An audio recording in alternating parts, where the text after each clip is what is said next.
MT രചിച്ച രണ്ടാം ഊഴത്തിൽ ഭീമനാണ് കേന്ദ്ര കഥാപാത്രമാകുന്നതെങ്കിൽ ഇനി ഞാൻ ഉറങ്ങട്ടെ എന്ന നോവലിൽ കർണനും ദ്രൗപദിയുമാണ് പ്രധാന കഥാപാത്രങ്ങളാകുന്നത്. നമുക്ക് കടക്കാം അടുത്ത ചോദ്യത്തിലേക്ക്. നിത്യജീവിതത്തിൽ നമ്മൾ ഉപയോഗിക്കുന്നത് വിസ്തീർണമുള്ള അല്ലെങ്കിൽ വിസ്താരമായ എന്ന പ്രയോഗമാണ് സാധാരണ നമ്മൾ ഉപയോഗിക്കാറുള്ളത്. പക്ഷേ ശരിയായ വാക്യം ഏതാണ്? അടുത്ത ചോദ്യത്തിലേക്ക് കടക്കാം. ചോദ്യം ഇതായിരുന്നു: 1995 ജ്ഞാനപീഠ പുരസ്കാരം നേടിയത് ആരാണ്?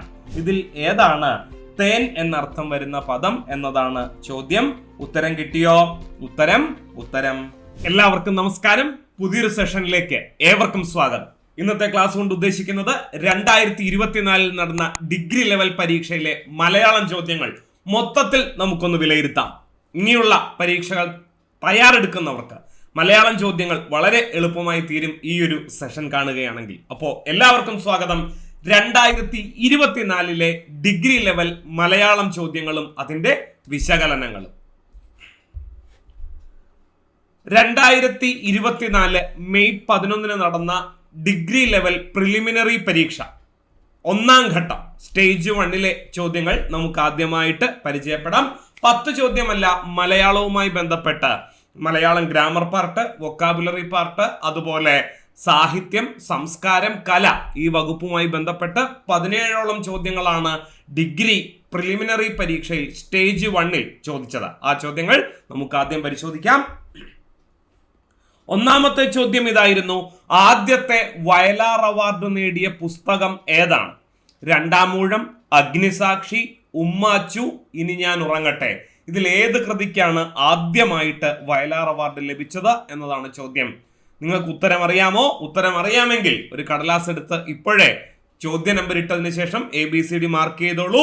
ഇപ്പൊ തന്നെ ഞാൻ ഉത്തരം പറയാൻ പോവുകയാണ്. അപ്പോൾ തയ്യാറെടുക്കുന്നവർ എന്ന നിലയ്ക്ക് നിങ്ങൾ ഈ പരീക്ഷ എഴുതിയിരുന്നുവെങ്കിൽ നിങ്ങൾക്ക് എത്ര മാർക്ക് കിട്ടും എന്ന് നമുക്കൊന്ന് പരിശോധിക്കാം. അപ്പോൾ ഉത്തരത്തിലേക്ക് കടക്കാൻ പോകുന്നു. ആദ്യത്തെ വയലാർ അവാർഡ് നേടിയ പുസ്തകം ഏതാണ്? അഗ്നിസാക്ഷിയാണ്. 1977 ആദ്യമായി വയലാർ അവാർഡ് പ്രഖ്യാപിച്ചത്. 1977 ആദ്യമായി വയലാർ അവാർഡ് പ്രഖ്യാപിക്കുന്നു. അത് നേടിയത് ഏത് ഗ്രന്ഥമാണ്?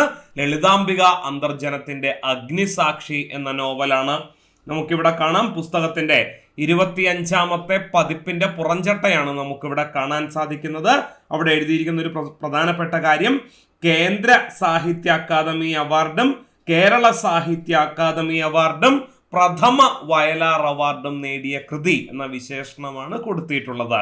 തേതിക്കുട്ടിക്കാവ് പ്രധാന കഥാപാത്രമാകുന്ന ഉണ്ണി മറ്റൊരു കഥാപാത്രമാകുന്ന മലയാള നോവൽ സാഹിത്യത്തിലെ നാഴികക്കല്ല് എന്ന അക്ഷരാർത്ഥത്തിൽ വിശേഷിപ്പിക്കാവുന്ന നോവൽ ഏതാണ്? അഗ്നിസാക്ഷിയാണ്.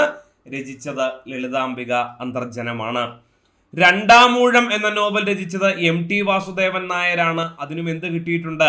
വയലാർ അവാർഡ് കിട്ടിയിട്ടുണ്ട്. അതുപോലെ ഇനി ഞാൻ ഉറങ്ങട്ടെ എന്ന നോവൽ രചിച്ചത് PK ബാലകൃഷ്ണനാണ്. അതിനും വയലാർ അവാർഡ് ലഭിച്ചിട്ടുണ്ട്. MT രചിച്ച രണ്ടാം ഊഴത്തിൽ ഭീമനാണ് കേന്ദ്ര കഥാപാത്രമാകുന്നതെങ്കിൽ ഇനി ഞാൻ ഉറങ്ങട്ടെ എന്ന നോവലിൽ കർണനും ദ്രൗപദിയുമാണ് പ്രധാന കഥാപാത്രങ്ങളാകുന്നത്. നമുക്ക് കടക്കാം അടുത്ത ചോദ്യത്തിലേക്ക്. ചോദ്യം ഇതാണ്: ഓസ്കാർ നേടിയ ആദ്യ മലയാളി ആരാണ്? Resul Pookutty, Satyajit Ray, PJ Antony, MT Vasudevan Nair. ഏതാണ് ശരിയായ ഉത്തരം? ശരിയായ ഉത്തരം നിങ്ങൾ ഉത്തരം മാർക്ക് ചെയ്ത് കഴിഞ്ഞെങ്കിൽ നമുക്ക് ഉത്തരത്തിലേക്ക് കടക്കാം. ഉത്തരം റസൂൽ പൂക്കുട്ടിയാണ്. റസൂൽ പൂക്കുട്ടിയാണ് ഓസ്കാർ പുരസ്കാരം നേടിയ ആദ്യ മലയാളി. നമുക്കറിയാവുന്നതാണ്. സ്ലം ഡോഗ് മില്യണയർ എന്ന ചിത്രത്തിന് ശബ്ദ നിർവഹണം കൊടുത്തതിന്റെ പേരിലാണ്, ബാക്ക്ഗ്രൗണ്ട് സ്കോർ ആണ് കേട്ടോ. അതിന് സംഗീത സംവിധാനം നിർവഹിച്ചത് AR റഹ്മാനാണ്. അദ്ദേഹത്തിനും ഓസ്കാർ പുരസ്കാരം ലഭിച്ചിരുന്നു. ഇത് സൗണ്ട് കൊടുത്തതിന്, ബാക്ക്ഗ്രൗണ്ട് സ്കോർ കൊടുത്തതിന്, പശ്ചാത്തല സംഗീതം ഒരുക്കിയതിനാണ് റസൂൽ പൂക്കുട്ടിക്ക് എന്ത് കിട്ടിയത്? ഓസ്കാർ അവാർഡ് കിട്ടിയത്. PJ ആന്റണി ഭരത് അവാർഡ് നേടിയ ആദ്യ മലയാളി ആര് എന്ന ചോദ്യത്തിന് ഉത്തരം PJ ആന്റണിയാണ്. അദ്ദേഹത്തിന്റെ നിർമാല്യം എന്ന ചിത്രത്തിലെ അഭിനയത്തിനാണ് എന്ത് കിട്ടിയത്? ഭരത് അവാർഡ് കിട്ടിയത്. നിർമാല്യം എന്ന ചിത്രത്തിന്റെ സംവിധായകൻ ആരായിരുന്നു? MT വാസുദേവൻ നായരായിരുന്നു.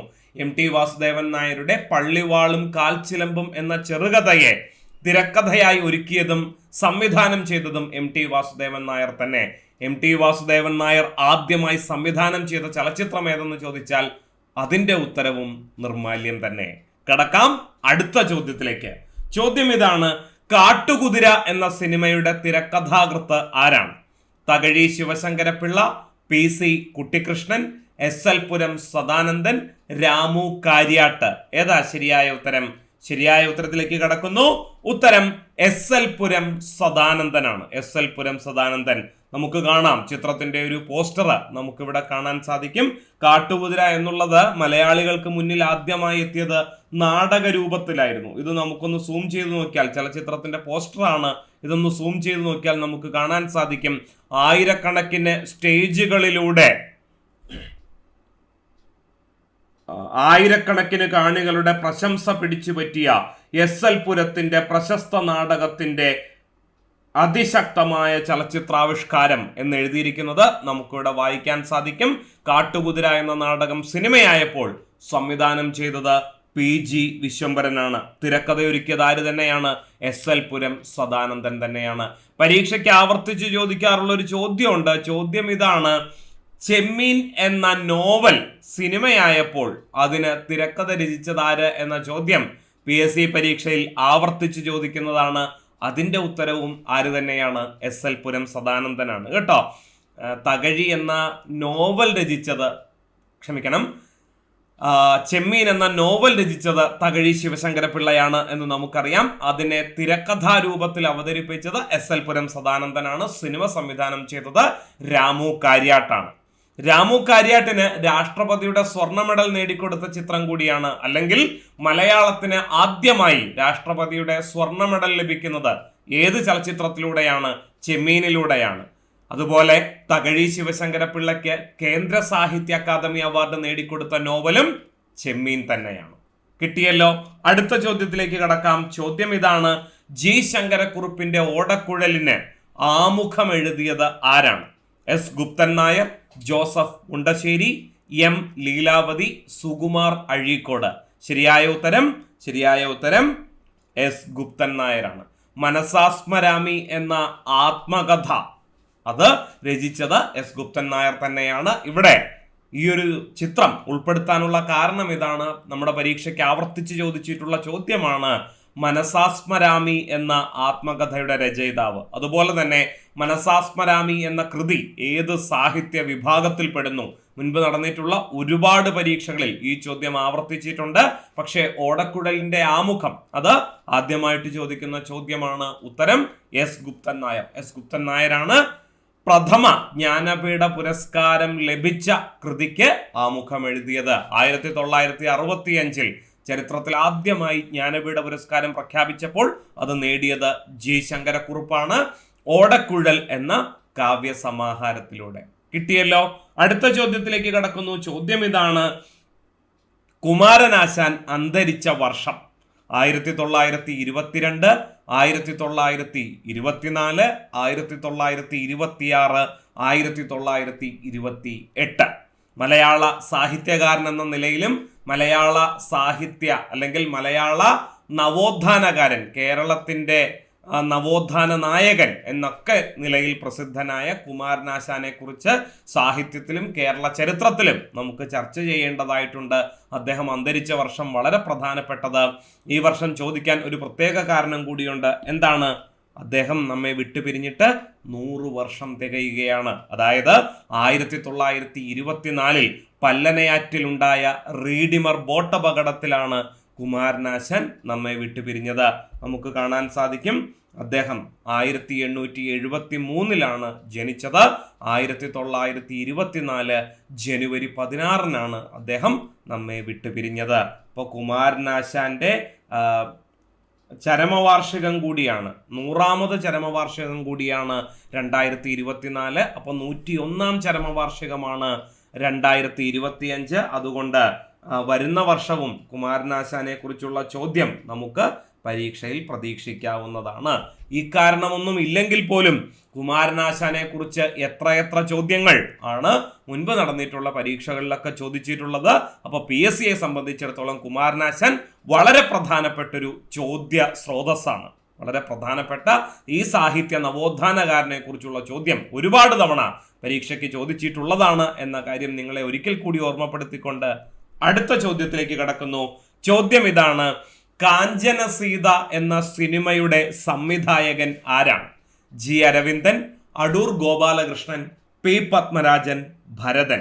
ആരാണ് കാഞ്ചന സീത എന്ന സിനിമ സംവിധാനം ചെയ്തത്? ഉത്തരം കിട്ടിയോ? ഉത്തരം ജി അരവിന്ദനാണ്. ഇവിടെ ഒരു കൺഫ്യൂഷൻ സാധ്യതയുണ്ട്. എന്താണ്? ഞാൻ പറയാം. ആദ്യമായിട്ട് കാഞ്ചന സീത എന്ന ചലച്ചിത്രത്തിന്റെ പോസ്റ്റർ നമുക്കൊന്ന് കാണാം. ഇതാണ് കാഞ്ചന സീതയുടെ പോസ്റ്റർ.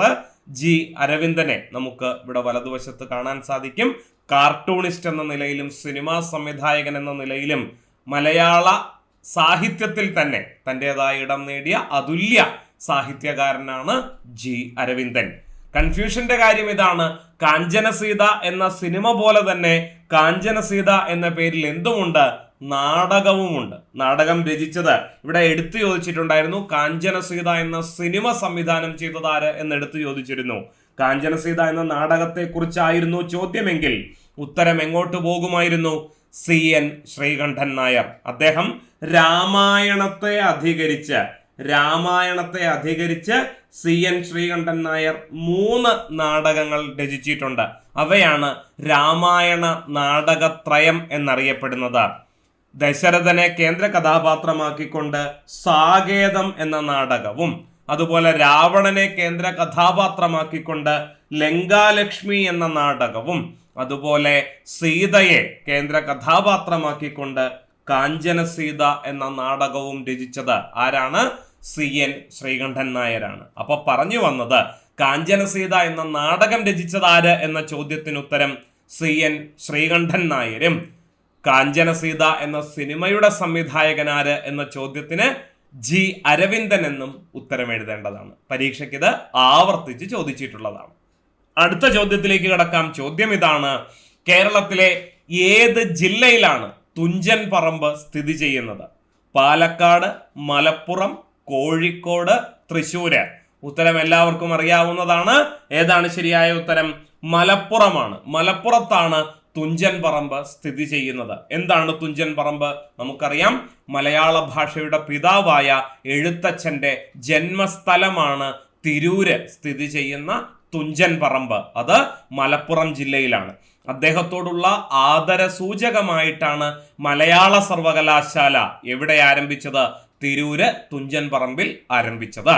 അതിന്റെ പ്രവേശന കവാടം നമുക്ക് കാണാം. ഇതാണ് തുഞ്ചൻ സ്മാരക പ്രവേശന കവാടമാണ് കേട്ടോ. മലയാളം യൂണിവേഴ്സിറ്റിയിലേക്കുള്ള മലയാളം യൂണിവേഴ്സിറ്റി അല്ല, ഇത് തുഞ്ചൻ മെമ്മോറിയൽ ട്രസ്റ്റ് ആണ്. വളരെ വളരെ കേരളത്തിന്റെ ഒരു പൈതൃകം നമുക്കിവിടെ ദർശിക്കാൻ സാധിക്കും. വളരെ വളരെ പ്രധാനപ്പെട്ടത്. അടുത്ത ചോദ്യത്തിലേക്ക് കടക്കുന്നു. ഇന്ന് നമ്മൾ വൊക്കാബുലറി പാർട്ടിലേക്കാണ് കടക്കുന്നത്. ശരിയായ പദം തിരഞ്ഞെടുക്കുക. വിദ്യുത് ശക്തി എന്ന വാക്ക് എങ്ങനെയാണ് എഴുതേണ്ടത് എന്നതാണ് ചോദ്യം. ഉത്തരം നിങ്ങൾക്ക് കിട്ടിയോ? ABCD പേപ്പറിൽ മാർക്ക് ചെയ്യുക. ഞാൻ ഉത്തരത്തിലേക്ക് കടക്കുന്നു. ഉത്തരം ഇതാണ്: വിദ്യുത് ശക്തി. ഇങ്ങനെയാണ് എഴുതേണ്ടത്. വൈദ്യുതി എന്നർത്ഥം വരുന്ന വിദ്യുത് ശക്തി എന്ന വാക്ക് ഇങ്ങനെ എഴുതാനുള്ള കാരണം എന്താണ്? ഇത് ശരിയായ പദം എന്ന നിലയിലും അതുപോലെ പിരിച്ചെഴുത്ത് ചേർത്തെഴുത്തിലും നമ്മുടെ പരീക്ഷയ്ക്ക് ചോദിച്ചിട്ടുണ്ട്. ഇങ്ങനെ വരാനുള്ള കാരണം ഇതാണ്. ഈ വാക്ക് പിരിച്ചെഴുതുന്നത് ഇപ്രകാരമാണ്: വിദ്യുത്ത് അധികം ശക്തി. ഇങ്ങനെയാണ് പദം പിരിച്ചെഴുതേണ്ടത്. നമ്മൾ പഠിക്കേണ്ടതായിട്ടുള്ള, ഒരു കാരണവശാലും മറക്കാൻ പാടില്ലാത്ത ഒരു സന്ധി നിയമമുണ്ട്. അത് ഇതാണ്: തായും ശായും കൂടി ചേർന്നാൽ ചേർത്തെഴുത്തിൽ അല്ലെങ്കിൽ സമസ്ത പദത്തിൽ അത് എന്തായി മാറും? ചായും ഛായുമായിട്ട് മാറും. ഇവിടെ നോക്കിക്കേ, തായും ശായും ചേരുന്നുണ്ടല്ലേ. ആദ്യത്തെ വാക്ക് അവസാനിക്കുന്നത് തായിലും രണ്ടാമത്തെ വാക്ക് ആരംഭിക്കുന്നത് ശായിലുമാണ്. അപ്പൊ ചേർത്തെഴുതുമ്പോ അവിടെ എന്ത് വരണം? തായുടെയും ശായുടെയും സ്ഥാനത്ത് ചായും ഛായും വരണം. അപ്പൊ എന്ത് വരും? വിദ്യുത്ത് അധികം ശക്തി എന്നുള്ളത് വിദ്യുത് ശക്തി എന്ന് വരും. കിട്ടിയോ? കാര്യം മനസ്സിലായോ? സന്ധി നിയമം മനസ്സിലായി എന്ന് വിചാരിക്കുന്നു. ഇതുപോലെ ഒത്തിരി വാക്കുകളുണ്ട് കേട്ടോ. ഇതുപോലെ തന്നെ പരീക്ഷയ്ക്ക് ആവർത്തിച്ച് ചോദിച്ചിട്ടുള്ളതാണ്. ജീവത്ത് അധികം ശവം. ജീവച്ഛവം എങ്ങനെയാണ് പിരിച്ചെഴുതേണ്ടത് എന്നും പരീക്ഷയ്ക്ക് ചോദ്യം വന്നിട്ടുണ്ട്. ജീവത്ത് അധികം ശവം എന്താണ് എന്നും വന്നിട്ടുണ്ട്. അതുപോലെ ശരിയായ പദം തിരഞ്ഞെടുത്തെഴുതുക എന്നിടത്തും ചോദ്യം വന്നിട്ടുണ്ട്. ദാ നോക്കിക്കേ, ഇവിടെയും മേൽ പറഞ്ഞതുപോലെ തായും ഷായുമാണ് ചേർന്നിരിക്കുന്നത്. പൂർവപദം തായിൽ അവസാനിക്കുകയും ഉത്തരപദം ഷായിൽ ആരംഭിക്കുകയും ചെയ്തിരിക്കുന്നു. അപ്പൊ ഇത് എങ്ങനെ ചേർത്തെഴുതണം? ജീവച്ഛവം. ദാ ഇങ്ങനെയാണ് ചേർത്തെഴുതേണ്ടത്. കിട്ടിയല്ലോ. അടുത്ത ചോദ്യത്തിലേക്ക് കടക്കാം. ചോദ്യം ഇതാണ്: ശരിയായ വാക്യം കണ്ടെത്തുക. 100 ചതുരശ്ര മീറ്റർ വിസ്തീർണമുള്ള ഭൂമി, 100 ചതുരശ്ര മീറ്റർ വിസ്താരമായ ഭൂമി, 100 ചതുരശ്ര മീറ്റർ വിസ്തീർണമായ ഭൂമി, 100 ചതുരശ്ര മീറ്റർ വിസ്തീർണതയോടെയുള്ള ഭൂമി. ഇതിലേതാണ് ശരിയായ ഉത്തരം? നിത്യജീവിതത്തിൽ നമ്മൾ ഉപയോഗിക്കുന്നത് വിസ്തീർണമുള്ള അല്ലെങ്കിൽ വിസ്താരമായ എന്ന പ്രയോഗമാണ് സാധാരണ നമ്മൾ ഉപയോഗിക്കാറുള്ളത്. പക്ഷേ ശരിയായ വാക്യം ഏതാണ്? വ്യാകരണ പ്രകാരം ശരിയായ വാക്യം 100 ചതുരശ്ര മീറ്റർ വിസ്തീർണമായ ഭൂമി. അതാണ് ശരിയായ പ്രയോഗം കേട്ടോ. ഇനി തെറ്റിക്കരുത്. പരീക്ഷയ്ക്ക് മുൻപ് ചോദിച്ചിട്ടില്ലാത്ത ഒരു പുതിയ ചോദ്യമാണ് ഇത്തവണ ചോദിച്ചിരുന്നത്. കടക്കാം അടുത്ത ചോദ്യത്തിലേക്ക്. ചുവടെ കൊടുത്തിരിക്കുന്ന വാക്യത്തിന്റെ ശരിയായ പരിഭാഷ ഏതാണ്? എനിക്ക് തലവേദനയുണ്ട് എന്നെങ്ങനെ ഇംഗ്ലീഷിൽ പറയാം? I am suffering for headache, I am suffering by headache, I am suffering to the headache, I am suffering from headache. ഏതാണ് ശരിയായ പരിഭാഷ? എനിക്ക് തലവേദനയുണ്ട്. ഉത്തരം ഇതാണ്. I am suffering from headache എന്നുള്ളതാണ് എനിക്ക് തലവേദനയുണ്ട് എന്നുള്ളതിന്റെ ശരിയായ ഇംഗ്ലീഷ് പരിഭാഷ. കിട്ടിയല്ലോ. കടക്കാം അടുത്ത ചോദ്യത്തിലേക്ക്. ചോദ്യം ഇതാണ്: അറിയാനുള്ള ആഗ്രഹം എന്നുള്ളതിന്റെ ഒറ്റപ്പദം ഏതാണ്? ജിജ്ഞാസ, വിവക്ഷ, ജ്ഞാനം, ജ്ഞേയം. ഇതിൽ അറിയാനുള്ള ആഗ്രഹം എന്നുള്ളതിന്റെ ഒറ്റപ്പദം കിട്ടിയോ? ഉത്തരം ശരിയായ ഉത്തരം ഇതാണ്, ജിജ്ഞാസയാണ്. ജിജ്ഞാസ എന്ന് പറഞ്ഞാലും അതുപോലെ തന്നെ ആകാംക്ഷ എന്ന് പറഞ്ഞാലും പ്രയോഗത്തിന്റെ അർത്ഥം എന്തു തന്നെയാണ്? അറിയാനുള്ള ആഗ്രഹം എന്ന് തന്നെയാണ്. വിവക്ഷ എന്ന പ്രയോഗത്തിന്റെ അർത്ഥം എന്താണ്? പറയാനുള്ള ആഗ്രഹം. വിവക്ഷ എന്താണ്? പറയാനുള്ള ആഗ്രഹമാണ്. ജ്ഞാനം എന്ന് പറഞ്ഞാൽ എന്താണ്? അറിവാണ്. ജ്ഞാനം അറിവ്. അപ്പൊ ജ്ഞേയം എന്ന് പറഞ്ഞാൽ എന്താണ്? ജ്ഞേയം എന്ന് പറഞ്ഞാൽ അറിഞ്ഞത്, അല്ലെങ്കിൽ എനിക്ക് അറിവുള്ളതായ കാര്യത്തെയാണ് എന്ത് പറയുന്നത്? ജ്ഞേയം എന്ന് പറയുന്നത്. കിട്ടിയല്ലോ. കടക്കാം അടുത്ത ചോദ്യത്തിലേക്ക്. ചോദ്യം ഇതാണ്: പക്ഷിക്കൂട് എന്ന പദത്തിന്റെ പര്യായം ചുവടെ നൽകിയിരിക്കുന്നതിൽ നിന്നും കണ്ടെത്തുക. അകം, നീടം, കന്തളം, നിടിലം. ഇതിലേതാണ് പക്ഷിക്കൂട് എന്നർത്ഥം വരുന്ന പ്രയോഗം? കിട്ടിയോ? ഉത്തരം ഇതാണ്, നീടം. നീടം എന്ന് പറഞ്ഞാൽ എന്താണ്?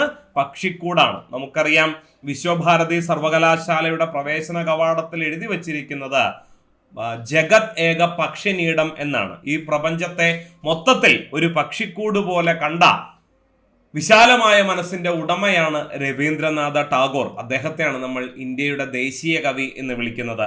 ദേശീയത എന്ന സങ്കല്പത്തോട് തന്നെ അദ്ദേഹത്തിന് എതിർപ്പായിരുന്നു എന്നുള്ളതാണ് വസ്തുത. ലോകത്തെ മുഴുവൻ ഒറ്റ രാജ്യമായി കണ്ട, ലോകത്തെ മുഴുവൻ ഒറ്റ വീടായി കണ്ട, ഒരു തറവാടായി കണ്ട വ്യക്തിത്വമാണ് ആര്? രവീന്ദ്രനാഥ ടാഗോർ. അദ്ദേഹം സ്ഥാപിച്ച വിശ്വഭാരതി സർവകലാശാലയുടെ വാതുക്കൽ എഴുതി വച്ചിരിക്കുന്നതാണ് എന്ത്? ജഗത് ഏക പക്ഷിനീടം. കിട്ടിയല്ലോ. അഘം എന്ന വാക്കിന്റെ അർത്ഥം എന്താണ്? അഘം എന്ന വാക്കിന് പാപം എന്നാണ് അർത്ഥം കേട്ടോ. അഘം പാപമാണ്. അതിന്റെ വിപരീതമാണ് അനഘം. അനഘം എന്ന് പറഞ്ഞാൽ പാപമില്ലാത്ത അവസ്ഥയാണ്. നിടിലം എന്ന് പറഞ്ഞാൽ എന്താണ്? നിടിലം എന്ന് പറഞ്ഞാൽ നെറ്റിയുടെ പര്യായമാണ് കേട്ടോ. നിടിലം എന്ന് പറഞ്ഞാൽ എന്താണ്? നെറ്റിയാണ്. പിന്നെ കന്തളം എന്ന് പറഞ്ഞാൽ എന്താണ്? മുള, പുതുനാമ്പ്, നാമ്പിനെയാണ് കേട്ടോ. മുള എന്ന് പറയുന്നത് ബാമ്പു എന്നുള്ള അർത്ഥത്തിലല്ല.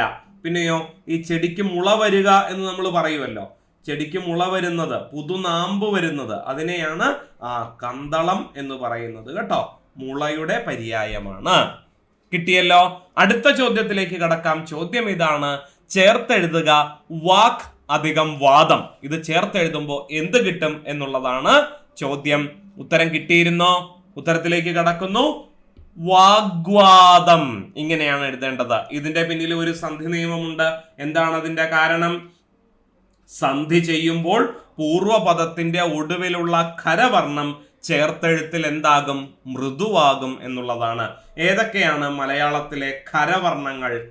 ക, ച, ട, ത, പ. ഈ 5 വർണ്ണങ്ങളെ എന്ത് വിളിക്കുന്നു? ഖരവർണ്ണങ്ങൾ എന്ന് വിളിക്കുന്നു. ഈ പറയുന്ന ഖരവർണ്ണങ്ങളിൽ ഏതെങ്കിലും ഒരു വർണ്ണമാണ് സന്ധി സംഭവിക്കുമ്പോൾ പൂർവപദത്തിന്റെ ഒടുവിൽ വരുന്നതെങ്കിൽ സമസ്ത പദത്തിലേക്ക് കടക്കുമ്പോൾ അതെന്തായി മാറണം? മൃദുവായി മാറണം. ഏതൊക്കെയാണ് മലയാളത്തിലെ മൃദുവർണ്ണങ്ങൾ? മൃദുവർണ്ണങ്ങൾ നമുക്ക് നോക്കാം. ഗ, ജ, ഡ, ദ, ബ. ഈ 5 വർണ്ണങ്ങളെയാണ് എന്ത് വിളിക്കുന്നത്? മൃദുവർണ്ണങ്ങൾ എന്ന് വിളിക്കുന്നത് കേട്ടോ. അപ്പോൾ സന്ധി സംഭവിക്കുമ്പോൾ ആദ്യത്തെ വാക്കിന്റെ ഒടുവിൽ ഈ ആദ്യം എഴുതിയിരിക്കുന്ന 5 ഖരവർണ്ണങ്ങളിൽ ഏതെങ്കിലും ഒന്ന് വന്നാൽ ചേർത്തെഴുത്തിൽ അത് മൃദുവായി മാറും. മറ്റൊരു ഉദാഹരണം നമുക്ക് നോക്കാം. പരീക്ഷയ്ക്ക് ആവർത്തിച്ച് ചോദിച്ചിട്ടുള്ള ചോദ്യം ഋക് അധികം വേദം. ഇത് ചേർത്തെഴുതുമ്പോൾ എന്തായി മാറും?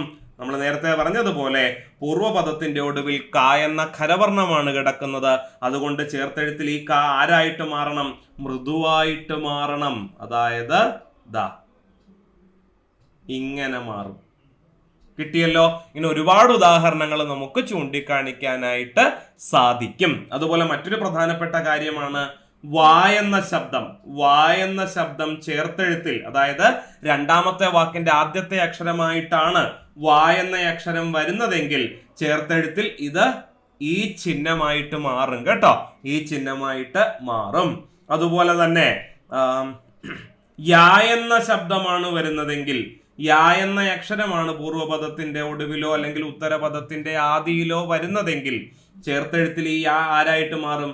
ഈ ചിഹ്നമായിട്ട് മാറും എന്നുള്ളതാണ് കേട്ടോ. ഒരു ഉദാഹരണം വേണമെങ്കിൽ പറയാം. പരീക്ഷയ്ക്ക് ആവർത്തിച്ച് ചോദിച്ചിട്ടുള്ള ഒന്നാണ് അതി അധികം അന്തം. ഇത് ചേർത്തെഴുതുമ്പോ എന്ത് വരും? അത്യന്തം എന്ന് വരും കേട്ടോ. അത്യന്തം. കണ്ടോ, ഇവിടെ ഈ ചിഹ്നം വരാനുള്ള കാരണം എന്താണ്? ഏത് ചിഹ്നത്തെ കുറിച്ചാ? അതാ ഈ ചിഹ്നത്തെ കുറിച്ചാണ് പറഞ്ഞത്. ഈ ചിഹ്നത്തിന്റെ ഉച്ചാരണം യാ എന്ന് തന്നെയാണ് അല്ലെ. ഈയും ഈ എന്ന ശബ്ദത്തോടൊപ്പം ഏതെങ്കിലും ഒരു സ്വരാക്ഷരം ചേർന്നിട്ടുണ്ടെങ്കിൽ ചേർത്തെഴുത്തിൽ യകാരം ആഗമിക്കും എന്ന നിയമം നമുക്കറിയാവുന്നതാണ്. ഈ യകാരം ആഗമിക്കും എന്ന് പറയുമ്പോൾ യാ എന്ന അക്ഷരം അങ്ങനെ തന്നെ വരണമെന്ന് യാതൊരു നിർബന്ധവും ഇല്ല. അതിന്റെ ചിഹ്നമായ ദാ ഈ ചിഹ്നം വന്നാലും മതിയാകും എന്നുള്ളതാണ്. അങ്ങനെയാണ് അധികം അന്തം എന്താകുന്നത്? അത്യന്തമാകുന്നത്.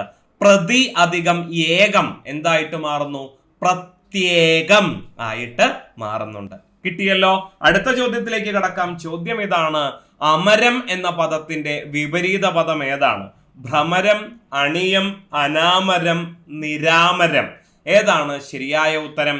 അമരം എന്ന പദത്തിന്റെ വിപരീതം എന്താണ്? നമുക്ക് എല്ലാവർക്കും അറിയാം, ഒരുപാട് പരീക്ഷകളിൽ ചോദിച്ചിട്ടുള്ളതാണ്. ശരിയായ വിപരീത പദം അണിയമാണ് കേട്ടോ. അണിയവും അമരവും എന്താണെന്ന് മനസ്സിലായോ? അതിനു മുമ്പൊന്ന് പറഞ്ഞേക്കട്ടെ. ഭ്രമരം എന്ന് പറഞ്ഞാൽ അത് വണ്ടിന്റെ പര്യായമാണ്. അനാമരം, നിരാമരം കൺഫ്യൂഷൻ ആക്കാൻ കൊടുത്തിരിക്കുന്നതാണ്. അങ്ങനെ ഒരു വാക്ക്, അങ്ങനെ വാക്കുകൾ മലയാളത്തിൽ ഇല്ല. അമരവും അണിയവും എന്താണെന്ന് നോക്കണ്ടേ? ദാ നോക്കിക്കോളൂ. ഇവിടെ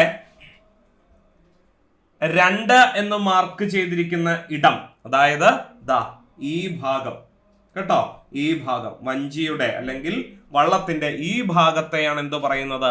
അണിയം എന്ന് പറയുന്നത്. അണിയം എന്ന് പറഞ്ഞാൽ അത് വള്ളത്തിന്റെ മുൻഭാഗമാണ് എന്ന് തിരിച്ചറിയുക. അതിന്റെ വിപരീതമാണ് എന്ത്? അമരം. കണ്ടോ, ഇവിടെ അമരം എന്ന് എഴുതിയേക്കുന്നത് കണ്ടോ? അമരം എന്ന് പറഞ്ഞാൽ ഏതു ഭാഗമാണ്? ദാ വഞ്ചിയുടെ ഈ ഭാഗത്തെയാണ്, വള്ളത്തിന്റെ ഈ ഭാഗത്തെയാണ് എന്ത് വിളിക്കുന്നത്? അമരം എന്ന് വിളിക്കുന്നത്. വഞ്ചി നിയന്ത്രിക്കുന്ന വഞ്ചിയുടെ ക്യാപ്റ്റൻ അല്ലെ, വള്ളംകളി നടക്കുമ്പോ വള്ളത്തിന്റെ ക്യാപ്റ്റൻ നിൽക്കുന്നത് എവിടെയാണ്? അമരത്താണ് കേട്ടോ. അമരം. അപ്പോൾ ഈ ഭാഗത്ത് നിൽക്കുന്നയാളാണ് വഞ്ചിയെ നിയന്ത്രിക്കുന്നത്. അതുകൊണ്ടാണ് അയാളെ അമരക്കാരൻ എന്ന് പറയുന്നത്, ഇംഗ്ലീഷിൽ ക്യാപ്റ്റൻ എന്ന് വിളിക്കുന്നത്. കിട്ടിയല്ലോ. അപ്പൊ ദാ ഈ മുൻവശത്ത് കാണുന്ന ഈ ഭാഗത്തെയാണ് എന്ത് വിളിക്കുന്നത്? അണിയം എന്ന് വിളിക്കുന്നത്. ഈ ഭാഗത്തെയാണ് അമരം എന്ന് വിളിക്കുന്നത്. കിട്ടിയല്ലോ. ഇനി മറക്കരുത് കേട്ടോ, വളരെ വളരെ പ്രധാനപ്പെട്ടതാണ്. വള്ളത്തിലെ മറ്റു ഭാഗങ്ങളുടെ പേരുകളും ഇവിടെ കൊടുത്തിട്ടുണ്ട്. നമ്മളെ സംബന്ധിച്ചിടത്തോളം അത്ര പ്രധാനപ്പെട്ടതല്ലാത്തത് കൊണ്ട് വിട്ടുകളയുന്നു. അടുത്ത ചോദ്യത്തിലേക്ക് കടക്കുന്നു. ചോദ്യം എന്താണ്? ചുവടെ ചേർത്തിരിക്കുന്നവയിൽ നിന്ന് പഴഞ്ചൊല്ല് കണ്ടെത്തുക. അധികമായാൽ അമൃതം വിഷം, ഞെട്ടില്ല വട്ടയില, ഭഗീരഥ പ്രയത്നം, മനസ വാച കർമ്മണ. ഇതിലേതാണ് പഴഞ്ചൊല്ല് എന്നതാണ് ചോദ്യം. ഉത്തരം വളരെ എളുപ്പമാണ്, എല്ലാവർക്കും അറിയാവുന്നതാണ്. അധികമായാൽ അമൃതം വിഷം. Too many cooks spoil the broth എന്ന് ഇംഗ്ലീഷിൽ പറയുന്നത് പോലെ മലയാളത്തിൽ പറയുന്നതാണ് അധികമായാൽ അമൃതം വിഷം. ഒന്നും അധികമാകരുത് എന്ന് നമ്മെ ഓർമ്മപ്പെടുത്തുന്ന പഴഞ്ചൊല്ലാണ് ഇത്. അപ്പൊ ഞെട്ടില്ല വട്ടയില എന്നുള്ളതോ അത് കടങ്കഥയാണ് അല്ലെ, കടങ്കഥയാണ്. ഞെട്ടില്ല വട്ടയില ഇതും പിരിച്ചെഴുതുന്നതാണ് കേട്ടോ, ഇങ്ങനെ ചേർത്തെഴുതുമ്പോ കടങ്കഥ എന്ന് വരും. അപ്പൊ പറഞ്ഞു വന്നത് ഞെട്ടില്ല വട്ടയില എന്താണ്? പപ്പടം എന്ന് ഉത്തരം കിട്ടുന്ന കടങ്കഥയാണ് ഞെട്ടില്ല വട്ടയില. ഭഗീരഥ പ്രയത്നം എന്ന് പ്രയോഗിക്കുന്നത് മലയാളത്തിലെ ഒരു ശൈലിയാണ്. എന്താണ് ഭഗീരഥ പ്രയത്നം? ഇംഗ്ലീഷിൽ ഹെർക്കൂലിയൻ ടാസ്ക് എന്ന് പറയും. അത്യധ്വാനം ആവശ്യമായ അല്ലെങ്കിൽ ഒരു സാധാരണ ഒരു ശരാശരി മനുഷ്യനെ സംബന്ധിച്ച് ചെയ്യാനാകാത്ത പ്രവൃത്തിയെയാണ് എന്ത് വിളിക്കുന്നത്? ഭഗീരഥ പ്രയത്നം എന്ന് വിളിക്കുന്നത്. മലയാളത്തിലെ പ്രധാനപ്പെട്ട ഒരു ശൈലിയാണ്. നമ്മുടെ പരീക്ഷയ്ക്ക് ഇത് ആവർത്തിച്ച് ചോദിച്ചിട്ടുമുണ്ട്. മനസാ വാച കർമ്മണ എന്ന് പറഞ്ഞാൽ എന്താണ്? ഒരു സംസ്കൃത പ്രയോഗമാണ് കേട്ടോ. മനസ്സുകൊണ്ടോ വാക്കുകൊണ്ടോ പ്രവൃത്തി കൊണ്ടോ എന്നുള്ള അർത്ഥത്തിലാണ് മനസാ വാച കർമ്മണ എന്ന് പ്രയോഗിക്കുന്നത്. മനസാ വാച കർമ്മണ ഞാൻ അറിഞ്ഞിട്ടില്ല അങ്ങനെ ഒരു കാര്യം എന്നൊക്കെ നമ്മൾ കേട്ടിട്ടുണ്ട് അല്ലെ. മനസ്സുകൊണ്ടോ വാക്കുകൊണ്ടോ പ്രവൃത്തി കൊണ്ടോ എന്നുള്ള അർത്ഥത്തിൽ സംസ്കൃത പ്രയോഗമാണ്, മലയാളത്തിലേക്ക് കടമെടുത്തതാണ്. കിട്ടിയല്ലോ. അടുത്ത ചോദ്യത്തിലേക്ക് കടക്കാം. ചോദ്യം ഇതാണ്, ശരിയുത്തരം തിരഞ്ഞെടുക്കുക. താവഴി. താവഴി എന്ന വാക്ക് എങ്ങനെ പിരിച്ചെഴുതാം എന്ന് തന്നെയാണ് അതുകൊണ്ട് ഉദ്ദേശിച്ചിട്ടുള്ളത്. താവഴി എന്നുള്ളത് എങ്ങനെയാ പിരിച്ചെഴുതേണ്ടത്? താ അധികം വഴി, താവ് അധികം വഴി, തായ് അധികം വഴി, താ അധികം അഴി. ഇതിലേതാ ശരിയായ ഉത്തരം? താവഴി, അതായത് അമ്മ വഴി എന്നുള്ള അർത്ഥത്തിലാണ് കേട്ടോ. തായ് അധികം വഴിയാണ് എന്താകുന്നത്? താവഴിയാകുന്നത്. ഇതുപോലെ പരീക്ഷയ്ക്ക് ചോദിച്ചിട്ടുള്ളതാണ് പാക്കപ്പൽ കേട്ടോ. പാക്കപ്പൽ എങ്ങനെയാണ് പിരിച്ചെഴുതേണ്ടത് എന്ന് പരീക്ഷയ്ക്ക് ചോദ്യം വന്നിട്ടുണ്ട്. എങ്ങനെയാ പിരിച്ചെഴുതേണ്ടത്? പായ വലിച്ചു കെട്ടുന്ന കപ്പലാണല്ലോ പായ്ക്കപ്പൽ. അപ്പോ പായ് അധികം കപ്പൽ ഇത് ചേർത്തെഴുതുമ്പോഴാണ് എന്ത് വരുന്നത്? പാക്കപ്പൽ എന്ന് വരുന്നത്. കിട്ടിയോ? ഉത്തരം കിട്ടിയല്ലോ. അടുത്ത ചോദ്യത്തിലേക്ക് കടക്കാം. ചോദ്യം ഇതാണ്, പെങ്ങൾ എന്ന വാക്ക് ഏത് വചനമാണെന്ന് കണ്ടെത്തുക. ബഹുവചനം, ഏകവചനം, ദ്വിവചനം, അനേകവചനം. ഏതാണ് ശരിയായ ഉത്തരം? പെങ്ങൾ എന്ന വാക്ക് ഏത് വിഭാഗത്തിൽ പെടുന്നു? നമുക്കറിയാം, ഒന്നിനെ കുറിക്കുന്നത് ഏകവചനം, ഒന്നിലധികം എത്രയുണ്ടെങ്കിലും അത് ബഹുവചനമാണ്.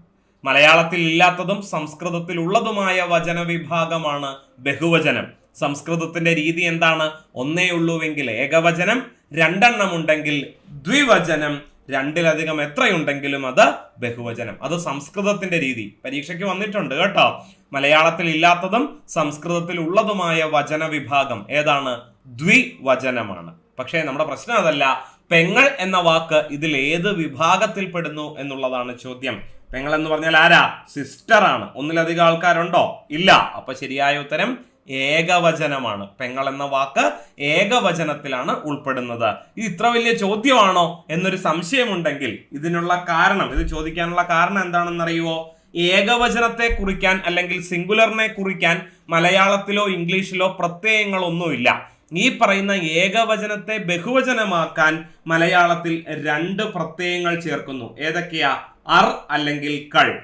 ഒരു സാധാരണ നാമപദത്തോടൊപ്പം അർ അല്ലെങ്കിൽ കൾ എന്ന ശബ്ദം ചേർന്നിട്ടുണ്ടെങ്കിൽ അത് ബഹുവചനമായി മാറും എന്നുള്ളതാണ്. ഉദാഹരണത്തിന് പേനകൾ, കസേരകൾ, മേശകൾ എന്നൊക്കെ പറയുമല്ലോ. ഇംഗ്ലീഷിലെ ഏതുപോലെയാണ്?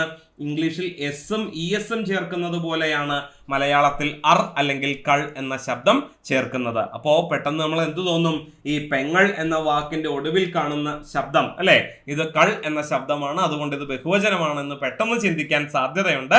അങ്ങനെ കൺഫ്യൂഷൻ ആക്കുന്ന ഒരു ചോദ്യമാണ് ഇത് എന്ന് തിരിച്ചറിയുക. നിത്യജീവിതത്തിൽ നമ്മൾ ഉപയോഗിക്കുന്ന പെങ്ങൾ എന്ന വാക്ക് ഏകവചനമാണ് എന്ന് എല്ലാവർക്കും അറിയാവുന്നതാണ്. ഇങ്ങനെ 17 ചോദ്യങ്ങളാണ് ഇവിടെ ചോദിച്ചത്. ഡിഗ്രി ലെവൽ പ്രിലിമിനറി പരീക്ഷ 1ാം ഘട്ടത്തിൽ ചോദിച്ചത്. അപ്പോൾ മലയാളത്തിന്റെ പ്രാധാന്യം എത്രത്തോളമാണ് എന്ന് നിങ്ങൾക്ക് മനസ്സിലായിട്ടുണ്ടാകും എന്ന് വിചാരിക്കുന്നു. മറ്റൊരു പരീക്ഷയിലേക്ക് കടക്കാം. ഇതേ പരീക്ഷയുടെ 2ാം ഘട്ടത്തിലേക്കാണ് കടക്കുന്നത്. ഈ പരീക്ഷ നടന്നത് മെയ് 25-നാണ് കേട്ടോ. മെയ് 25-ന് നടന്ന ഡിഗ്രി ലെവൽ പ്രിലിമിനറി പരീക്ഷ സ്റ്റേജ് 2-വിൽ മലയാളത്തിൽ നിന്ന് ചോദിച്ചിട്ടുള്ള ചോദ്യങ്ങൾ പരിശോധിക്കാം. ഒരു ചോദ്യം ഇതാണ്: ഏത് സാഹിത്യകൃതിയിൽ താഴെ പറയുന്ന വരികൾ അടങ്ങിയിരിക്കുന്നു? മനസ്സു ഭയമില്ലാത്തതും തല ഉയർത്തിപ്പിടിക്കുന്നതുമായ ഇടത്ത്, അറിവ് സ്വതന്ത്രമായിടത്ത്, ഇടുങ്ങിയ ഗാർഹിക മതിലുകളാൽ ലോകം ശിഥിലമായിട്ടില്ലാത്തിടത്ത്, സത്യത്തിന്റെ ആഴത്തിൽ നിന്ന് വാക്കുകൾ പുറപ്പെടുന്നിടത്ത്, അശ്രാന്ത പരിശ്രമം പൂർണ്ണതയിലേക്ക് കരങ്ങൾ നീട്ടുന്നിടത്ത്. ഏത് കൃതിയിലാണ് ഈ വരികൾ നമുക്ക് കാണാൻ സാധിക്കുക? ഓപ്ഷൻസ് ഇപ്രകാരമാണ്: the good earth, Lalit Manas, Gitanjali, Mathrubhumi. ഏത് കൃതിയിലാണ് ഈ വരികൾ നമുക്ക് കാണാൻ സാധിക്കുന്നത്? ശരിയായ ഉത്തരം രവീന്ദ്രനാഥ ടാഗോറിന്റെ ഗീതാഞ്ജലിയിലാണ് നമുക്കിത് കാണാൻ സാധിക്കുന്നത്. 1913 ഇന്ത്യയിലേക്കെന്നല്ല, ഏഷ്യൻ ഭൂഖണ്ഡത്തിലേക്ക് തന്നെ ആദ്യമായിട്ട് നൊബേൽ സമ്മാനം കടന്നു വരികയാണ്. ഏഷ്യൻ ഭൂഖണ്ഡത്തിന് തന്നെ ലഭിച്ച ആദ്യത്തെ നൊബേൽ സമ്മാനം 1913 ആരാണ് നമുക്ക് സമ്മാനിച്ചത്? രവീന്ദ്രനാഥ ടാഗോർ ആണ്. അദ്ദേഹത്തിന്റെ ഗീതാഞ്ജലി എന്ന കൃതിയിലൂടെയാണ് ഭാരതത്തിന് അല്ലെങ്കിൽ ഏഷ്യൻ ഭൂഖണ്ഡത്തിന് നൊബേൽ സമ്മാനം ലഭിക്കുന്നത്. വളരെ വളരെ പ്രധാനപ്പെട്ടത്. ഇതേ പേരിൽ മലയാളത്തിലേക്ക് പരിഭാഷപ്പെടുത്തിയത് ആരാണ്? പ്രഥമ ജ്ഞാനപീഠ പുരസ്കാര ജേതാവായ ജി ശങ്കരക്കുറുപ്പാണ് അല്ലെ. ഇതിന്റെ 22ാമത്തെ ഭാഗം പണ്ട് SSLCക്ക് പഠിക്കാനുണ്ടായിരുന്നു അല്ലെ. ജ്ഞാനറിവില്ല ഭവാന്റെ മോഹനഗാനാലാപന ശൈലി, നിവൃതം ജ്ഞാനതു കേൾപ്പൂ സതതം, നിതാന്ത വിസ്മയശാലി, ഉദയദ്ഗാന പ്രകാശകലയാൽ ഉജ്ജ്വല ശോഭം ഭുവനം, അലതല്ലിയിടുകയാണിത് ഗഗനം, വായുവിലീശ്വര ചലനം അല്ലെ. നമ്മൾ ഇത് കേട്ടിട്ടുണ്ട് അല്ലെ.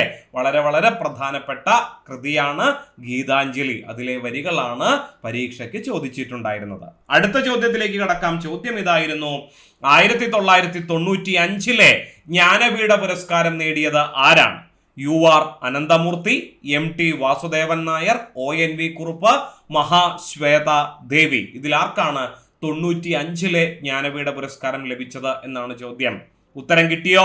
ഞാൻ ഉത്തരത്തിലേക്ക് കടക്കുകയാണ്. ശരിയായ ഉത്തരം MT വാസുദേവൻ നായർ. മലയാളത്തിൽ ഇതുവരെ 6 ജ്ഞാനപീഠ പുരസ്കാരമാണ് ലഭിച്ചിട്ടുള്ളത്. ആർക്കൊക്കെയാണ്, ഏതൊക്കെ വർഷമാണെന്ന് അറിയാലോ. 65 G Sankara Kurup, 80 SK Pottekkatt, 84 Thakazhi Sivasankara Pillai, 95 MT Vasudevan Nair, 2007 ONV Kurup, 2019 Akkitham Achuthan Namboothiri. നമുക്കിവിടെ കാണാം. ഇത് MT വാസുദേവൻ നായർ, അദ്ദേഹത്തിന് ലഭിച്ച ജ്ഞാനപീഠ പുരസ്കാരമാണ് താഴെ കാണുന്നത്. 1995 സമഗ്ര സംഭാവനയ്ക്കുള്ള ജ്ഞാനപീഠ പുരസ്കാരം ആർക്ക് ലഭിച്ചത്? MT വാസുദേവൻ നായർക്ക് ലഭിച്ചത്. 6 മലയാളികൾ. വളരെ വളരെ പ്രധാനപ്പെട്ടത്. ജി ശങ്കരക്കുറുപ്പിന് ഓടക്കുഴൽ എന്ന കൃതിക്ക് 65 ജ്ഞാനപീഠ പുരസ്കാരം ലഭിക്കുന്നു. ഒരു ദേശത്തിന്റെ കഥ എന്ന നോവലിന് SK പൊറ്റേക്കാട്ടിന് 1980 ജ്ഞാനപീഠ പുരസ്കാരം ലഭിക്കുന്നു. തകഴി ശിവശങ്കരപിള്ളയ്ക്ക് 84 ലഭിച്ച ജ്ഞാനപീഠ പുരസ്കാരം എന്തിനുള്ളത് തന്നെയായിരുന്നു? സമഗ്ര സംഭാവനയ്ക്ക് തന്നെയുള്ള ജ്ഞാനപീഠ പുരസ്കാരമാണ്. പലരും കരുതി വച്ചിരിക്കുന്നത് അദ്ദേഹത്തിന് കയർ എന്ന നോവലിനാണ് ജ്ഞാനപീഠം കിട്ടിയത് എന്നാണ്. അല്ല, സമഗ്ര സംഭാവനയെ മാനിച്ചുകൊണ്ടാണ് അദ്ദേഹത്തിന് ജ്ഞാനപീഠം കിട്ടിയത്. കയർ എന്ന നോവലിന് വയലാർ അവാർഡ് ലഭിച്ചിട്ടുണ്ട്. MT വാസുദേവൻ നായർക്ക് 1995 ജ്ഞാനപീഠം, 2007 ONV കുറുപ്പിനും 2019 അക്കിത്തത്തിനുമാണ് ജ്ഞാനപീഠ പുരസ്കാരം ലഭിച്ചത്. കിട്ടിയല്ലോ. കടക്കാം അടുത്ത ചോദ്യത്തിലേക്ക്. ചോദ്യം ഇതാണ്: ജ്ഞാനപ്പാനയുടെ രചയിതാവ് ആരാണ്? മേൽപ്പത്തൂർ നാരായണ ഭട്ടതിരി, വള്ളത്തോൾ നാരായണ മേനോൻ, ചെറുശ്ശേരി നമ്പൂതിരി, പൂന്താനം നമ്പൂതിരി. ഇതിലാരാണ് ജ്ഞാനപീഠം എന്ന കൃതി രചിച്ചത് എന്നാണ് ചോദ്യം. കൂടെയെല്ലാം പിറക്കുന്ന നേരത്ത്, കൂടെയെല്ലാം മരിക്കുന്ന നേരത്ത്, മധ്യേ ഇങ്ങനെ കാണുന്ന നേരത്ത്, മത്സരിക്കുന്നതെന്തിന് നാം വൃഥ എന്ന് നമ്മളോട് ചോദിച്ച ആ അതുല്യ രചയിതാവിന്റെ പേര് എന്താണ്? പൂന്താനം നമ്പൂതിരി എന്നാണ്. ജ്ഞാനപ്പാന എന്ന കൃതി നമുക്കിവിടെ കാണാൻ സാധിക്കും. കണ്ടോ, ഇവിടെ മേൽപ്പത്തൂർ നാരായണ ഭട്ടതിരിയുടെ ഇതാണ് ഇവിടെ കിടക്കുന്നത്. വള്ളത്തോൾ നാരായണ മേനോന്റെ ഒരു കഷ്ണം അല്ലെ ഇവിടെ കിടപ്പുണ്ട്. അത് ടൈപ്പിംഗിൽ വന്ന ഒരു തകരാറാണ് കേട്ടോ. ജ്ഞാനപ്പാന എന്ന കൃതി രചിച്ചത് ആരാണ്? പേര് നമുക്കിവിടെ വ്യക്തമായി വായിക്കാൻ സാധിക്കുന്നുണ്ട്. പൂന്താനം നമ്പൂതിരിയാണ് കേട്ടോ ജ്ഞാനപ്പാന രചിച്ചത്. കേരള സൂർദാസ് എന്നറിയപ്പെടുന്നത് പൂന്താനമാണ്. അതുപോലെ സാധാരണക്കാരന്റെ ഉപനിഷത്ത് എന്നറിയപ്പെടുന്ന കൃതി ഏതാണ്? ജ്ഞാനപ്പാനയാണ്. ഈ പറയുന്ന പൂന്താനവും അതുപോലെ തന്നെ നാരായണീയം രചിച്ച മേൽപ്പത്തൂർ നാരായണ ഭട്ടതിരിപ്പാട് പരീക്ഷയ്ക്ക് ചോദിച്ചിട്ടുള്ളതാ. നാരായണീയം എന്ന കൃതിയുടെ രചയിതാവ് ആരാണ്? അത് മേൽപ്പത്തൂർ നാരായണ ഭട്ടതിരിപ്പാടാണ്. രണ്ടുപേരുടെയും ഒരുപാട് കഥകൾ, ഗുരുവായൂർ അമ്പലവും ഗുരുവായൂരപ്പനുമായി ബന്ധപ്പെട്ട ഒരുപാട് കഥകൾ നമ്മൾ കേട്ടിട്ടുള്ളതാണ്. തൽക്കാലം അതിലേക്ക് കടക്കുന്നില്ല. പിന്നെ വള്ളത്തോൾ നാരായണ മേനോൻ, ഇതുമായിട്ട് ബന്ധപ്പെട്ട് പറയുമ്പോൾ പറയേണ്ട കാര്യമാണ്, കേരള വാൽമീകി എന്നറിയപ്പെടുന്നത് വള്ളത്തോൾ നാരായണ മേനോനാണ്. എന്താണ് അതിന്റെ കാരണം? വാൽമീകി രചിച്ച രാമായണം മലയാളത്തിലേക്ക് പരിഭാഷപ്പെടുത്തിയത് വള്ളത്തോൾ നാരായണ മേനോനാണ്. അതുകൊണ്ടാണ് വള്ളത്തോളിനെ കേരള വാൽമീകി എന്ന് വിളിക്കുന്നത്. ചെറുശ്ശേരിയുടെ ഇത്തരത്തിലുള്ള പ്രധാനപ്പെട്ട ഒരു കൃതിയാണ് കൃഷ്ണഗാഥ. ഭാഗവതം ദശമസ്കന്ധത്തിലെ ശ്രീകൃഷ്ണന്റെ അവതാര കഥ മുതൽ സ്വർഗാരോഹണ കഥ വരെ മഞ്ജരി വൃത്തത്തിൽ അവതരിപ്പിക്കപ്പെട്ടിട്ടുള്ള കൃതിയാണ് ഏത്? കൃഷ്ണഗാഥ കേട്ടോ. കൃഷ്ണഗാഥ വളരെ വളരെ പ്രധാനപ്പെട്ടത്. ശുദ്ധ മലയാളത്തിൽ എഴുതപ്പെട്ട ആദ്യ മഹാകാവ്യം എന്ന ഖ്യാതിയും ഏത് കൃതിക്ക് അവകാശപ്പെട്ടതാണ്? കൃഷ്ണഗാഥയ്ക്ക് അവകാശപ്പെട്ടതാണ്. രചിച്ചത് ചെറുശ്ശേരി നമ്പൂതിരിയാണ്. കിട്ടിയല്ലോ. കടക്കാം അടുത്ത ചോദ്യത്തിലേക്ക്. പരമ്പരാഗത നാടോടി നൃത്തമായ ഘൂമർ അറിയപ്പെടുന്ന സംസ്ഥാനം ഏത്? സംസ്ഥാനത്തിലെ നാടോടി നൃത്ത കലാരൂപമാണ് ഘൂമർ എന്നുള്ളതാണ് ചോദ്യം. ഗുജറാത്ത്, രാജസ്ഥാൻ, മധ്യപ്രദേശ്, മഹാരാഷ്ട്ര. ശരിയായ ഉത്തരം നിങ്ങൾ കണ്ടിട്ടുണ്ടാകും, രാജസ്ഥാനാണ് കേട്ടോ. ഹിന്ദി സിനിമകളിലൊക്കെ ഒരുപാട് നമ്മൾ കണ്ടിട്ടുണ്ട് ഘൂമർ നൃത്തം. ഘൂമർ നൃത്തത്തിന്റെ ഒരു പോർഷൻ ഇവിടെ നിങ്ങൾക്ക് കാണാനായിട്ട് ചിത്രരൂപത്തിൽ കാണിച്ചിട്ടുണ്ട്. രാജസ്ഥാന്റെ പരമ്പരാഗത നാടോടി നൃത്തമാണ്. കടക്കാം അടുത്ത ചോദ്യത്തിലേക്ക്. Children's film society of India എപ്പോഴാണ് സ്ഥാപിതമായത്? 1965 മാർച്ച് 11, 1956 ജൂലൈ 21, 1966 സെപ്റ്റംബർ 21, 1955 മെയ് 11. ഏതാണ് ശരിയായ ഉത്തരം? Children's film society of India സ്ഥാപിതമായത് 1955 മെയ് 11. ഇതാണ് അവരുടെ എംബ്ലം കേട്ടോ. Promoting every child's right to entertainment, വിനോദത്തിനുള്ള അവകാശത്തെ പ്രോദ്ഘാടനം ചെയ്യുന്നു എന്ന അർത്ഥം വരുന്ന മുദ്രാവാക്യത്തോടു കൂടിയാണ് children's film society of India സ്ഥാപിതമായത്. 1955 മെയ് 11 സ്ഥാപിതമായത്. കിട്ടിയല്ലോ. കടക്കാം അടുത്ത ചോദ്യത്തിലേക്ക്. വൊക്കാബുലറി പാർട്ടിലേക്ക് കടക്കുന്നു. ശരിയായ പദം തിരഞ്ഞെടുത്തെഴുതുക. ആരോഗ്യ ശരീരം, അരോഗ ശരീരം, ആരോഗ്യ ശരീരം, അരോഗ ശരീരം. ഇതിലേതാ ശരിയായ പ്രയോഗം? ആദ്യം കാണുമ്പോൾ തന്നെ ആരോഗ്യ ശരീരം എന്ന് എഴുതാനുള്ള ഒരു ടെൻഡൻസി നിങ്ങൾക്കുണ്ടാകും. പക്ഷേ ശരിയായ ഉത്തരം അരോഗ ശരീരമാണ്. വളരെ പ്രധാനപ്പെട്ട ഒരു വാക്ക് നിങ്ങൾ കേട്ടിട്ടുണ്ടാകും, അരോഗ ദൃഢഗാത്രൻ. ആരോഗ്യ ദൃഢഗാത്രൻ അല്ല കേട്ടോ, അരോഗ ദൃഢഗാത്രൻ. എന്താണ് ഈ വാക്കിന്റെ അർത്ഥം? അരോഗം, അതായത് രോഗമില്ലാത്തത്. ദൃഢം എന്ന് പറഞ്ഞാൽ ഉറപ്പുള്ളത്, ഗാത്രം ശരീരമാണ്. അപ്പൊ അരോഗ ദൃഢഗാത്രൻ എന്ന് പറഞ്ഞാൽ ആരാണ്? രോഗമില്ലാത്തതും ഉറപ്പുള്ളതുമായ ശരീരത്തോട് കൂടിയവൻ എന്ന അർത്ഥത്തിലാണ് അരോഗ ദൃഢഗാത്രൻ എന്ന് പ്രയോഗിക്കുന്നത് കേട്ടോ. അപ്പോ അരോഗ ശരീരം ആണ് ശരിയായ പ്രയോഗം. കിട്ടിയല്ലോ. കടക്കാം അടുത്ത ചോദ്യത്തിലേക്ക്. പോട്ടെ അധികം അവൻ, ഇത് ചേർത്തെഴുതിയാൽ എന്ത് കിട്ടും എന്നുള്ളതാണ്. പോട്ടവൻ, പോട്ടെ അവൻ. ഇതിൽ ഏതൊക്കെയാണ് ശരി? 1 മാത്രം ശരി, 2 മാത്രം ശരി, 1ഉം 2ഉം ശരി, എല്ലാം തെറ്റ്. നിങ്ങളുടെ അഭിപ്രായത്തിൽ പോട്ടെ അധികം അവൻ ചേർത്തെഴുതിയാൽ എന്താണ് കിട്ടുന്നത്? ഉത്തരം കിട്ടിയോ? ഉത്തരം ഇതാണ്, 1ഉം 2ഉം ശരി എന്നുള്ളതാണ് ശരിയായ ഉത്തരം. ഇത് 2 തരത്തിൽ ചേർത്തെഴുതാവുന്നതാണ്. അങ്ങനെയാണ് പോട്ടെ അധികം അവൻ, പോട്ടവനും വരും, പോട്ടെ അവനും വരും. പോട്ടവൻ എന്ന് എഴുതുമ്പോൾ ഇത് എന്തിന് ഉദാഹരണമാണ്? ലോപസന്ധിക്ക് ഉദാഹരണമാണ്. പോട്ടെ അധികം അവൻ എന്ന് എഴുതുമ്പോൾ എ എന്ന ശബ്ദം ലോപിച്ചു പോകുന്നു, അതുകൊണ്ട് ഇത് ലോപസന്ധിയാണ് അല്ലെ. ഈ ചിഹ്നത്തെ ചേർത്ത് എഴുതുമ്പോൾ നമുക്ക് കാണാൻ സാധിക്കില്ല, അതുകൊണ്ട് ലോപസന്ധി. ഇനി പോട്ടെ അവൻ എന്ന് എഴുതുമ്പോഴോ യാ എന്ന ശബ്ദം ആഗമിച്ചിരിക്കുന്നു, അതുകൊണ്ട് ഇത് ഏത് സന്ധിയാണ്? ആഗമസന്ധിയാണ്. മലയാള വ്യാകരണ പ്രകാരം ഇത് രണ്ടും ശരിയായ പ്രയോഗമാണ്. പോട്ടെ അവൻ എന്ന് പറയുന്നിടത്ത് യാ എന്ന ശബ്ദം ആഗമിക്കുകയും പോട്ടവൻ എന്ന് പറയുന്നിടത്ത് എ എന്ന ശബ്ദം ലോപിക്കുകയും ചെയ്തിരിക്കുന്നു. 2 പ്രയോഗവും മലയാള വ്യാകരണ പ്രകാരം സാധൂകരണമുള്ള പ്രയോഗമാണ്. കിട്ടിയല്ലോ. അടുത്ത ചോദ്യത്തിലേക്ക് കടക്കാം. ചോദ്യം ഇതാണ്, പിരിച്ചെഴുതുക. കാട്ടിനേൻ, ഞാൻ കാട്ടി, ഞാൻ കാണിച്ചു എന്നാണ് പ്രയോഗത്തിന്റെ അർത്ഥം കേട്ടോ. കാട്ടിനേൻ എന്നുള്ളത് പിരിച്ചെഴുതാനാണ് ആവശ്യപ്പെട്ടിരിക്കുന്നത്. കാട്ടി അധികം ഏൻ, കാട്ടി അധികം ഏൻ, കാട്ടി അധികം മൻ, കാട്ടിന് അധികം ഏൻ. ഏതാണ് ശരിയായ ഉത്തരം? ഞാൻ കാണിച്ചു എന്നുള്ളതാണ്. അപ്പൊ ശരിയായ പ്രയോഗം കാട്ടി അധികം ഏൻ. ഏൻ എന്ന തമിഴ് പ്രയോഗത്തിന്റെ അർത്ഥം ഞാൻ എന്നാണ്, കാട്ടുക, കാണിക്കുക. അപ്പോൾ കാട്ടി അധികം ഏനാണ് എന്താകുന്നത്? കാട്ടിനേൻ എന്ന് ആകുന്നത്. കിട്ടിയല്ലോ. കാട്ടിയേൻ എന്ന് എഴുതിയാലും വ്യാകരണ പ്രകാരം ശരിയാണ് കേട്ടോ. കാട്ടിയേൻ. കാരണം എന്താണെന്നറിയാവോ? പൂർവപദം ഈ എന്ന ശബ്ദത്തിൽ അവസാനിക്കുകയും ഉത്തരപദം ഏതെങ്കിലും ഒരു സ്വരാക്ഷരത്തിൽ ആരംഭിക്കുകയും ചെയ്താൽ ചേർത്തെഴുത്തിൽ ഏത് ശബ്ദം വരാം? യാ എന്ന ശബ്ദം വരാം എന്ന നിയമം നമുക്കറിയാവുന്നതാണ്. അതിന്റെ അടിസ്ഥാനത്തിൽ കാട്ടിയേനും കാട്ടിനേനും ശരിയായ പ്രയോഗങ്ങളാണ്. കിട്ടിയല്ലോ. അടുത്ത ചോദ്യത്തിലേക്ക് കടക്കാം. തെറ്റില്ലാത്ത വാക്യം തിരഞ്ഞെടുത്തെഴുതുക. ഭാരതീയർ എല്ലാവരും സ്നേഹോദര ഭാവത്തോടുകൂടി വർത്തിക്കണം. ബി, ഭാരതീയർ എല്ലാവരും സ്നേഹാദര ഭാവത്തോടുകൂടി വർത്തിക്കണം. സി, ഭാരതീയർ എല്ലാവരും സ്നേഹോദ്ധാര ഭാവത്തോടുകൂടി വർത്തിക്കണം. ഡി, ഭാരതീയർ എല്ലാവരും സ്നേഹ ഉദരോഭാവത്തോടുകൂടി വർദ്ധിക്കണം. ഇതിലേതാണ് ശരിയായ അല്ലെങ്കിൽ തെറ്റില്ലാത്ത പ്രയോഗം എന്നാണ് ചോദ്യം. ശരിയായ ഉത്തരം ഏതാണ്?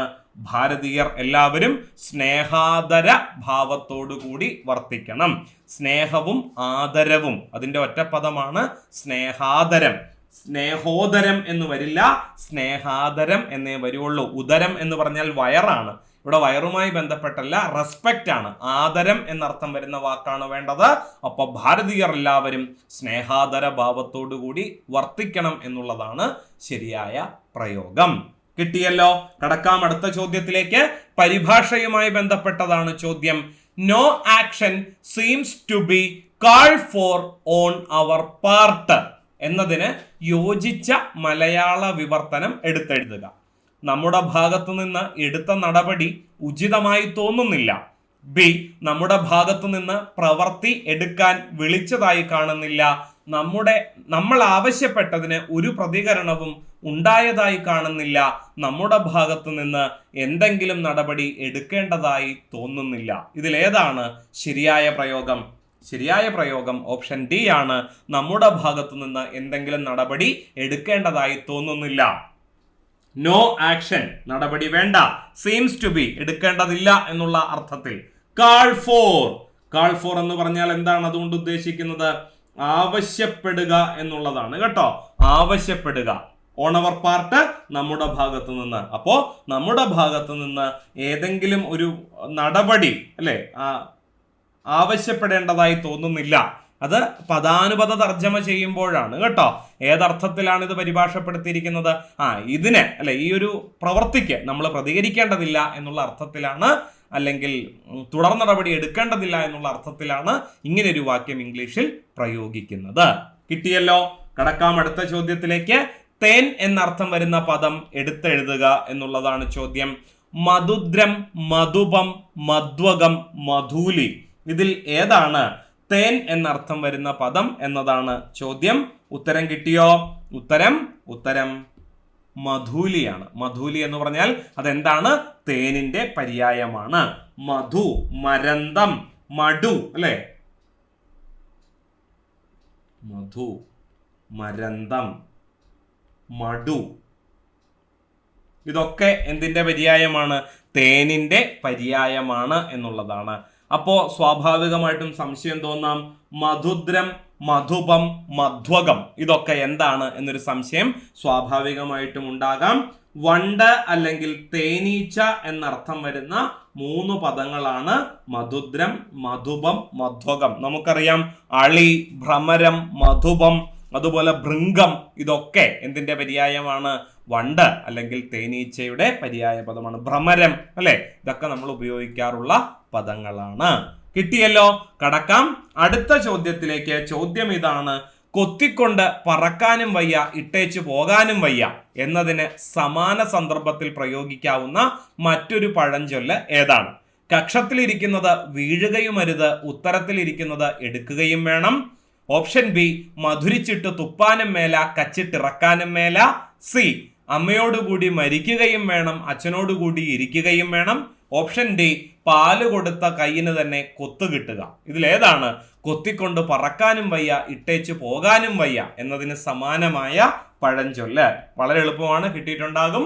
മധുരിച്ചിട്ട് തുപ്പാനും മേല, കച്ചിട്ട് ഇറക്കാനും മേല എന്നുള്ളതാണ് ശരിയായ പ്രയോഗം. അതായത് വായിലായിപ്പോയി, അപ്പോ അതുകൊണ്ട് നല്ല സ്വാദുണ്ട്, ഉപേക്ഷിക്കാൻ ഒരു മനസ്സ് തോന്നുന്നില്ല, അതിനോട് നമുക്കൊരു അടുപ്പമുണ്ട്, അതുകൊണ്ട് അത് തുപ്പാൻ പറ്റുന്നില്ല. എന്നാലോ എപ്പോഴൊക്കെയോ ഒരു കയ്പും അനുഭവപ്പെടുന്നുണ്ട്, അതുകൊണ്ട് അങ്ങോട്ട് ഇറക്കാനും സാധിക്കുന്നില്ല. അതിൻ്റെ എന്തൊക്കെയോ ദൂഷ്യവശം കൊണ്ട് നമുക്കതിനെ ഉൾക്കൊള്ളാനും സാധിക്കുന്നില്ല എന്നുള്ള അർത്ഥത്തിലാണ് ഈ ഒരു ശൈലി പ്രയോഗിക്കുന്നത്. കക്ഷത്തിലിരിക്കുന്നത് വീഴുകയും അരുത്, ഉത്തരത്തിലിരിക്കുന്നത് എടുക്കുകയും വേണം എന്നുള്ളത് ഈ അർത്ഥത്തിലല്ല പ്രയോഗിക്കുന്നത്. അത് അത്യാഗ്രഹമാണ് അവിടെ നമുക്ക് കാണാൻ സാധിക്കുന്നത്. ഇവിടെ ഓപ്ഷൻ സിയിലേക്ക് വരുമ്പോഴോ അമ്മയോടുകൂടി മരിക്കുകയും വേണം, അച്ഛനോടുകൂടി ഇരിക്കുകയും വേണം. രണ്ടുപേരോടുള്ള സ്നേഹമാണ് ഇവിടെ, രണ്ടു കൂട്ടരോടുമുള്ള സ്നേഹം, അച്ഛനോടും അമ്മയോടുമാകാം, അല്ലെങ്കിൽ 2 വ്യക്തികളോടുള്ള സ്നേഹം അല്ലെ, ആരുടെ കൂടെ പോകണം എന്നുള്ളൊരു കൺഫ്യൂഷൻ, ആ ഒരു അർത്ഥത്തിലാണ് ഓപ്ഷൻ സി പ്രയോഗിക്കുന്നത്. പിന്നെയോ പാല് കൊടുത്ത കയ്യിന് തന്നെ കൊത്തു കിട്ടുക, നന്ദികേട് കാണിക്കുന്നതിനെയാണ് ആ ഒരു പഴഞ്ചൊല്ലുകൊണ്ട് സൂചിപ്പിക്കുന്നത്. കിട്ടിയല്ലോ? കടക്കാം അടുത്ത ചോദ്യത്തിലേക്ക്. എതിർലിംഗം എഴുതുക. ചെട്ടിച്ചി എന്ന വാക്കിന്റെ എതിർലിംഗം ചെട്ടി, ചെട്ട, ചെട്ടൻ, ചെട്ടിച്ചൻ. ഇതിലേതാണ് ചെട്ടിച്ചി എന്ന വാക്കിന്റെ പുല്ലിംഗ പദം എന്നാണ് ചോദ്യം. ഒരു ജാതിപ്പേരാണ് കേട്ടോ. ചെട്ടി എന്ന വാക്കിന്റെ സ്ത്രീലിംഗ പദമാണ് ചെട്ടിച്ചി. കിട്ടിയല്ലോ? അടുത്ത ചോദ്യം നോക്കാം. മഞ്ഞപ്പട്ടുടുത്തവൻ എന്നർത്ഥം വരുന്ന പദം ഏതാണ്? പീതാംബരൻ, പീതാംബരൻ, ശ്വേതാംബരൻ, ഹരിതാംബരൻ. ഏതാണ് ശരിയായ ഉത്തരം? ശരിയായ ഉത്തരം ഓപ്ഷൻ ബി ആണ്. പീതാംബരൻ എന്നുള്ളതാണ് മഞ്ഞപ്പട്ടുടുത്തവൻ എന്നർത്ഥം വരുന്ന പദം. പീതം എന്ന വാക്കിന്റെ അർത്ഥം എന്താണ്? പീതം മഞ്ഞയാണ് കേട്ടോ, പീതം മഞ്ഞ. പിന്നെ ശ്വേതം എന്ന് പറഞ്ഞാൽ എന്താണ്? വെളുപ്പാണ് കേട്ടോ, ശ്വേതം വെളുപ്പ്. പിന്നെ ശോണം ചെമപ്പ്.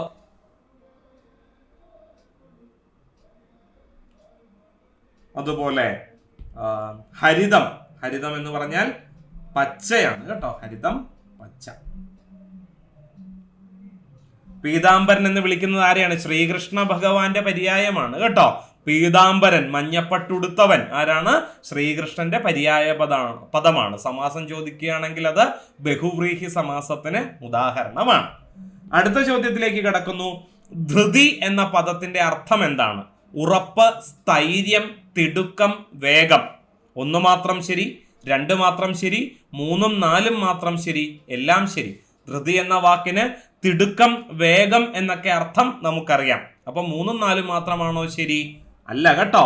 ഉറപ്പെന്നും സ്ഥൈര്യമെന്നും ധൃതി എന്ന വാക്കിന് അർത്ഥമുണ്ട് കേട്ടോ. ഉറപ്പ്, സ്ഥൈര്യം, തിടുക്കം, വേഗം ഇതൊക്കെ ധൃതി എന്ന വാക്കിന്റെ പര്യായമായിട്ട് ഉപയോഗിക്കാവുന്ന പദങ്ങളാണ്. അതായത് എല്ലാം ശരി എന്നുള്ളതാണ് ശരിയായ ഉത്തരം. കിട്ടിയല്ലോ?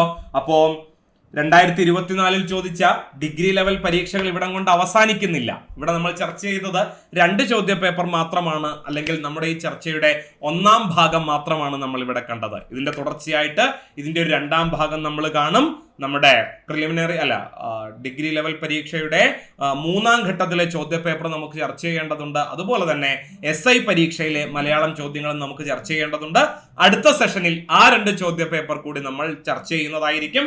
അപ്പൊ നിങ്ങൾ ഈ പരീക്ഷയ്ക്ക് ഇപ്പോൾ ഒരു പരീക്ഷ എന്നോണം നിങ്ങൾ ഇതിനെ പരിഗണിച്ചുകൊണ്ട് ഉത്തരം എഴുതിയിട്ടുണ്ടെങ്കിൽ ഇത്രയും ചോദ്യങ്ങളിൽ നിന്ന് നിങ്ങൾക്ക് എത്ര മാർക്ക് കിട്ടി എന്ന കാര്യം കമന്റ് ചെയ്യുക. ഒപ്പം തന്നെ എൻട്രിയിലെ ക്ലാസ്സുകൾ, പ്രത്യേകിച്ചും മലയാളം ക്ലാസ്സുകൾ, നിങ്ങളുടെ പരീക്ഷയ്ക്ക്, നിങ്ങളുടെ തയ്യാറെടുപ്പിന് എത്രത്തോളം പ്രയോജനം ചെയ്യുന്നുണ്ട് എന്ന കാര്യം കൂടി പരിഗണിക്കാൻ മറക്കരുത്. ഇതുവരെ നിങ്ങൾ എൻട്രിയുടെ degree level YouTube channel subscribe ചെയ്തിട്ടില്ലെങ്കിൽ എത്രയും പെട്ടെന്ന് സബ്സ്ക്രൈബ് ചെയ്യുക. പരീക്ഷയ്ക്ക് ഉപകരിക്കുന്ന ഒരുപാട് ടിപ്പുകൾ, അത് മലയാളത്തിന്റെ മാത്രമല്ല എല്ലാ വിഷയങ്ങളുടെയും ടിപ്പുകളും അതുപോലെ തന്നെ അറിയിപ്പുകളും നിങ്ങളെ ആദ്യം എത്തിക്കുന്ന എൻട്രി ചാനൽ, അത് ആദ്യം ലഭിക്കുന്നതിന് ഇപ്പോൾ തന്നെ സബ്സ്ക്രൈബ് ചെയ്യുക. മറ്റൊരു സെഷനിൽ നമുക്ക് വീണ്ടും കാണാം. ഇന്നത്തേക്ക് അവസാനിപ്പിക്കുന്നു. നന്ദി, നമസ്കാരം.